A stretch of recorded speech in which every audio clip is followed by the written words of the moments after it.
Greetings, colleagues. I've been invited to share with you my experiences using flipped learning, or the flipped classroom, as some people call it. So it's my privilege to be able to do that. I am by no means an expert in flipped learning. I am just someone who has studied it and has attempted to use it in a class, and will offer you the resources and the ideas that I had. There are certainly many, many resources out there. A little bit later on, I'll talk a little bit about how I came to be knowledgeable in flipped learning, and then, of course, how I've used it. I do love this concept of turning the classroom upside down, so to speak. And when you click on the hot link, you will see that I have used something called Adobe Spark Video. It's an app on the iPad and iPhone. I'm not sure if there's an app on Android for it, but it gives you an opportunity to do a quick little video, so to speak. You can embed pictures and your voice in it. So it's not literally a video in that respect, and it's more like maybe a mini PowerPoint, but I like the diversity of it. So not always having to use PowerPoint, and something that's just a short, quick hit. And this is just a brief little introduction from me. And so obviously, as educators, we always set goals. And so I've taken this particular PowerPoint from a series of conferences at which I've presented.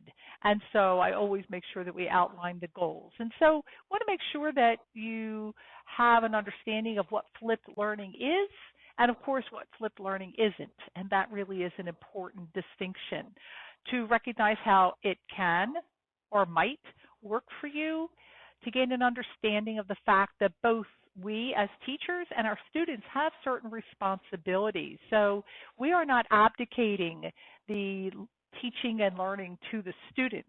They have responsibilities, we have responsibilities as well. And hopefully, as I talk through this, you might think about one of your courses where this might work. And that actually is what happened to me when I first learned about it as well. Before we move on, we want to consider how we currently structure a class period. We're all very different people. We have uses and experiences in different kinds of pedagogies and best practices. So what is it that you do in your classroom? Are your classrooms strictly lecture?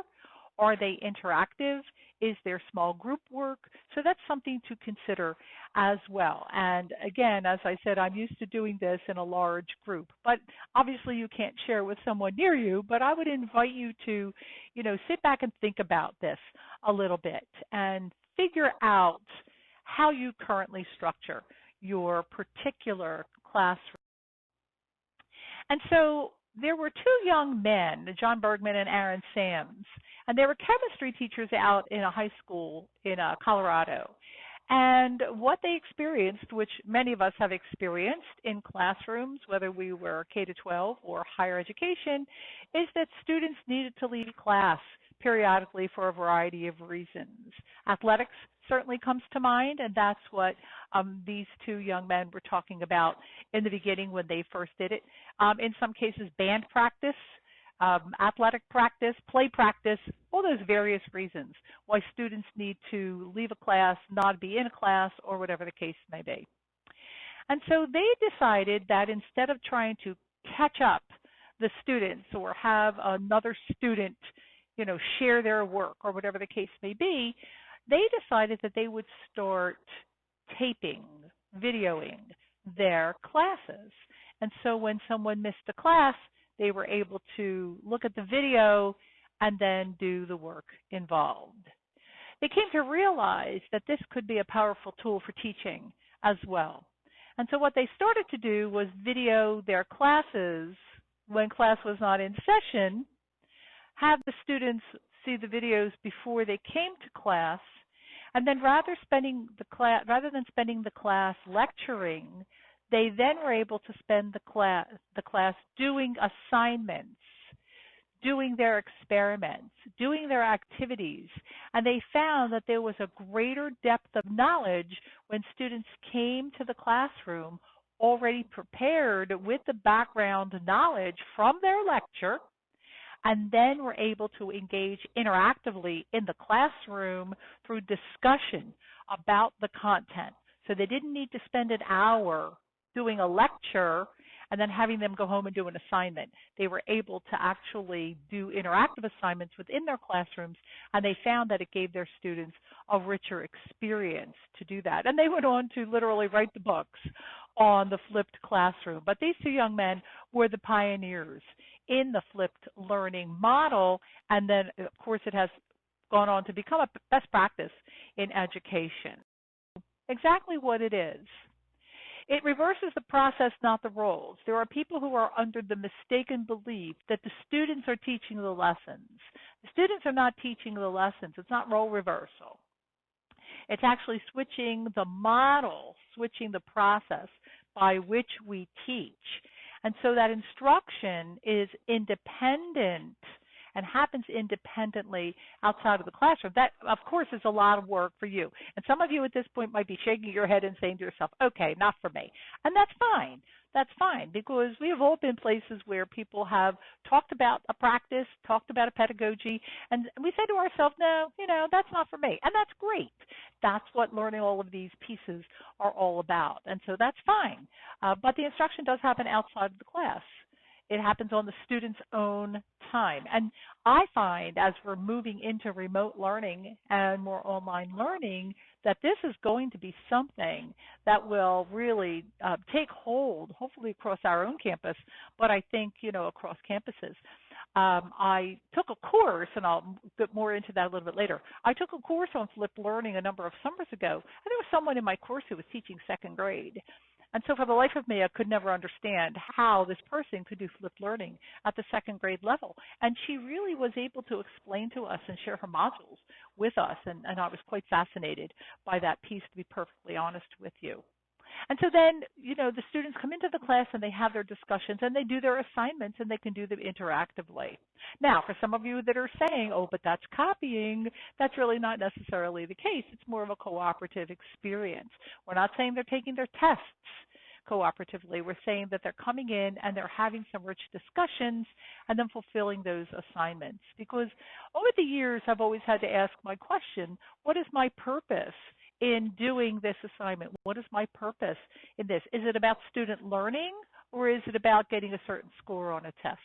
And so while the two of them obviously go hand in hand, the priority there is about a rich learning and a meaningful learning for students. And of course, there are various models of flipped learning, and I have some resources at the end of this PowerPoint, and I would invite you to just go and explore some of those resources. I certainly cannot talk about all of them at this point in time. And so here's what flipped learning is, and I'm not going to read these to you, but I want you to take a look at the third piece, because I think many of us have struggled with this. I've actually begun doing some of videotaping when my students do have to leave to go to a game. When I know in advance, I set up my video, I video the class, and then I send them the link to the class. So they're not just catching up on assignments, they're actually seeing what happened in class. And I've done that more and more with my students in various classes. Even though all of my classes are not flipped classes, I have used the concept of videotaping something if I know that students are going to be out of a class ahead of time, obviously. It is a very personalized approach as well, and that's the important piece to recognize. We make them as personalized as we choose. Here's what it isn't. Here's what it isn't. And so this is an important piece to do as well. We're not being replaced. We are there to enhance the knowledge. We are there to build on the knowledge that we have given. Flipped learning doesn't mean you can't do a mini lecture after they've looked at the big lecture. Flipped learning doesn't mean that you can't go on to explain more in depth a couple of the concepts that might have been in that videoed lecture. It is what you choose it to be, but it's not a replacement for you. And so that really is an important piece. And it's not just showing other videos. That could be a component of it, don't get me wrong. And when you see the modules that I built for my capstone class, you'll see that I've embedded outside um, pieces in there as well. And so that's an important piece. And it's not just all about students working alone. And they're not doing this in class either. So they're not sitting in class and staring at their computers. I know that's been a difficult thing for some of us. I have to admit to that, when students have their laptops in the classroom. But these are pieces that are done outside of the classroom. And again, moving into the kind of situation that we're doing this fall, I think that, the time is right for us to do this. My own background. So you might be wondering, like, okay, well, so what does she know about this stuff? So I attended a conference at the Bucks County Intermediate Unit, I want to say about 6 years ago. The conference was called 60 in 60. And what it did was that it introduced us.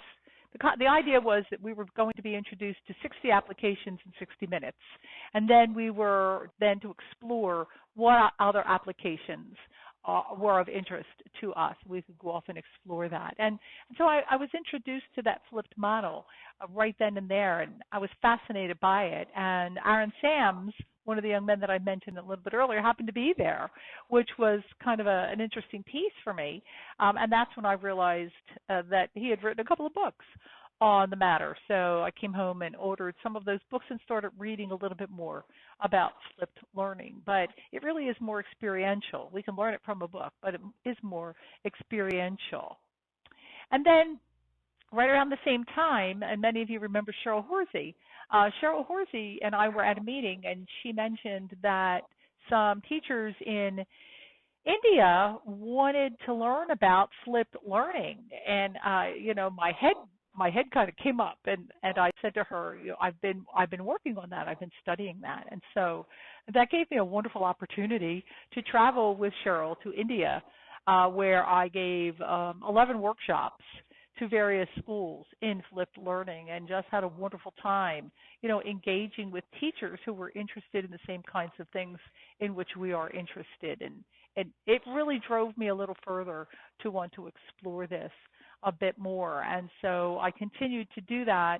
And the following summer, I took an online course from this company, Emerging Ed Tech, and there is a link to that as well. And Kelly Walsh was my teacher for that. You've seen him referenced here. And one of the things that was part of the course was to take one of our classes and think about how we would build some modules of flipped learning. And so it was at that point I decided to take my capstone course, because my capstone course is a little bit more open-ended than any of my methodology courses. And so I focused on the 4 domains of Charlotte Danielson in my capstone course. And these are really important pieces across the country. People use Charlotte Danielson's domains for learning. And the Commonwealth of Pennsylvania also evaluates teachers using these 4 domains. And while our students are introduced to them all through their program, at the capstone level, I introduce them not just to the domains, but to the many competencies in the domains. And our culminating experience in the capstone class is a competency analysis of where they feel they are in terms of their own knowledge, understanding of these domains. And so I don't like the idea of lecturing on the domains, especially in a capstone class, a culminating piece. And so I thought there has to be a good way to do this. Capstone is seminar style anyway, rather than lecture. And I knew that there were a lot of materials online. I didn't need to reinvent any wheel in presenting Charlotte Danielson's capstones. And so I decided that I could use my in-class time a little bit more effectively than just standing up and spouting Charlotte Danielson's domains. And so it's a hybrid course, which gave them the wonderful opportunity to be able to use the non-class time to engage the modules that I had built. So at the beginning of Capstone, I do put my classes into professional learning communities because one of the things about flipped learning is that not only do you need to plan for the outside information, you need to plan what you're going to do in class. I understand that that's, an obvious piece, but it's something that I really had to sit back and think about. Well, if I'm not going to lecture in class, what am I going to do with that period of time? And so I had to think about that and decided that I would then break my capstone class into professional learning communities. Again, professional learning communities is a high impact practice, the best practice in education, and schools have been doing it for years and years and years. And so I thought, well, what better time to introduce future teachers to something in which they're going to engage in their professional life than in their capstone class. And so at the very beginning, I assign them to their professional learning communities, and this is the way that they engage in terms of the modules that I built. And so I've used two web-based applications. I've used test.com, and again, I would invite you to go explore that. In fact, when you click in it, at the end of this, you'll see my modules there. And every year, I do update them, upgrade them, do whatever I need. Another one is Screencast-O-Matic. I might add that these are free applications. That's always a consideration. Screencast-O-Matic allows you to do what I'm doing here. You can narrate a PowerPoint, but you can have a video component of that. Your face can be in the piece as well. It's only 15 minutes. And so I find that that's a great one for a quick hit if I don't want to develop a whole PowerPoint or narrate a whole PowerPoint. Screencast-O-Matic allows me to do it. And again, it's a free download. I often use Screencast-O-Matic in my online courses, before I learned Zoom, to be perfectly honest with you, in my online courses to go through my syllabus. And so I can have my syllabus up on the screen. I can scroll through it. My face can be in the corner of the screen, and I can be explaining all of the elements of my syllabus to my online class. So those are two that I've used. There are certainly many more. Many of you are very technologically astute. I'm sure that you can think off the top of your head of some applications that you can use as well. I'm not here, as I said before, as any kind of expert. I'm just somebody who's been using this now for a couple of years. And so after organizing the module for the students, I needed to create proof that they had learned, and that's really the bottom line. And so I use a simple 4-3-2-1 kind of a model. Your assignment can look to be whatever your assignment needs to look to be. I need to know what they got out of exploring the module. And so for areas of deep learning, 3 areas I'd like to explore, 2 questions or challenges that I have, or 2 challenges that I had and 1 question that I have. And then what happens is they post that on Blackboard as an assignment. There are points attached to it, but then they also come to class with it. And then they go into their PLC at some point in Capstone. There are other things we do in Capstone, obviously. But at a point in Capstone, we take about an hour in Capstone. It's a 3-hour class. We take about an hour in Capstone, and they move into their PLCs, and they discuss the modules. And then together, as a group, they have to come up with a report on their discussion. And I have a template for their discussion as well. And then the facilitator of that discussion has the responsibility of posting that discussion to Blackboard as well, and then everybody in the group gets credit for their participation in the professional learning community. When the meeting is finished, they then come back to the classroom, and we have a large group discussion about what they learned in the module, and then it's up to me then to embellish a little bit, include a little bit more information, maybe deal with some challenges that they experienced, obviously answer the questions that they came up with. And so that takes about another half hour or so of class. I didn't mention that my capstone is a 3-hour class. And so that takes up about another half hour of class. And I have found that the discussions become very rich and very deep as a result of this. And I find that many of them have questions about what they've read. I don't understand why this happened, or I wasn't clear on what she meant when she said this. And so this gives me an opportunity to go a little bit more in depth in a particular domain of Charlotte Danielson. And again, I have found it to be a very rich experience for me as well, because when students talk about what their deep learning was, there are times that I sit back and think, oh, wow, I never thought about that myself. And so, again, I invite you to think about how you might do that, how you might process that. And so what do you use? What do you need to use? Well, you've got a lot of resources. You have PowerPoints. You can certainly narrate a PowerPoint presentation. You have your textbook resources. Many of our textbooks now come with DVDs. You can certainly pull some things from that as well. There are a lot of websites. We're always judicious about how we use websites, but flipped learning doesn't always mean that you need to be doing a video. You'll find in my modules, I'm not really doing any kind of video. I'm actually pulling from outside resources because they have more information or experience than I do, and so that's an important piece. TED Talks obviously are a great piece. I have built some TED Talks into my signature seminar class. TED Ed is one for us as well. Google.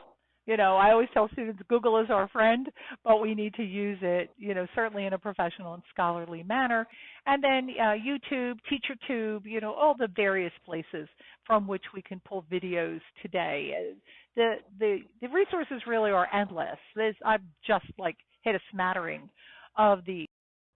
And so I offer this to you, the list of the resources that I have used over the past number of years to learn about flipped learning. The last two, Screencast-O-Matic is what I talked to a little bit earlier, and Test.com. When I first started using it, it was called BlendSpace, and so some of you might have been familiar with BlendSpace. But Emerging Ed Tech, they have some great pieces there, and flippedlearning.org has a lot of information on flipped learning as well. That second link, Emerging Ed Tech, 3-minute teaching with technology videos are great. They're just 3 minutes, and they're like quick hits on various types of technology. Some of it may be of interest to you, and some may not. Again, these are personal choices. Now, what about some of the technology? Now, I'm lucky enough to have something called a swivel camera.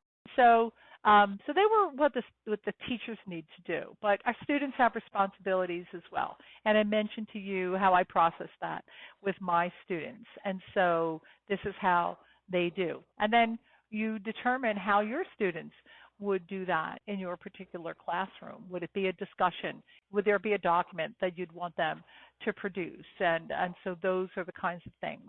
So you might be thinking to yourself, okay, so this is all well and good. So how do we assess this?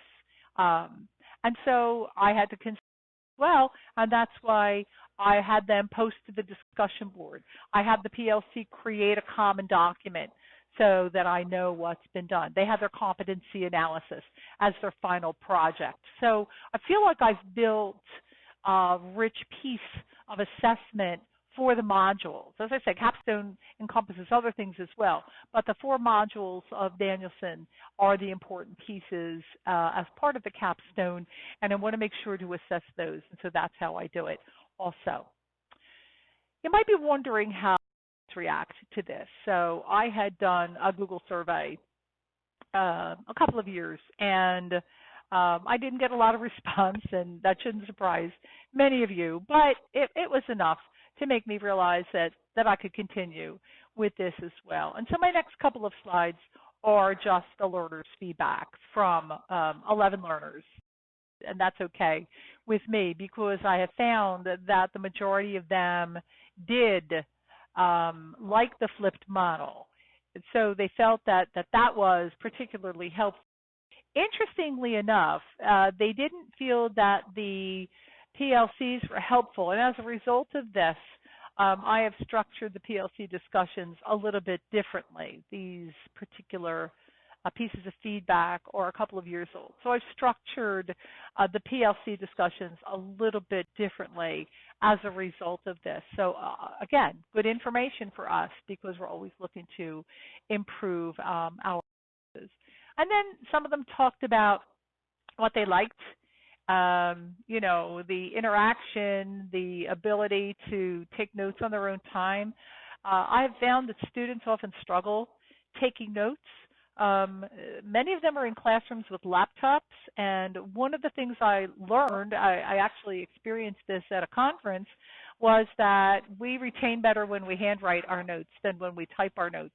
Because when we're typing, we tend to want to type everything that is on the PowerPoint slide. And so I find that that's the case with students as well. So they like being able to do it on their own time and be able to take the notes. And so I did take a lot of their suggestions here in terms of improving, and that was an important piece of the flip.